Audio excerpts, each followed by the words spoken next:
Welcome back to another technical deep dive here in the Debug Zone.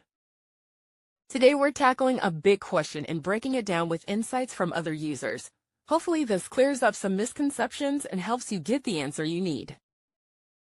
So buckle up, stay a little curious, and let's jump right in.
And that's a wrap.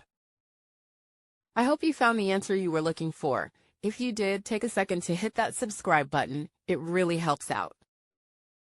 And let me know in the comments which solution worked best for you. See you next time in the Debug Zone.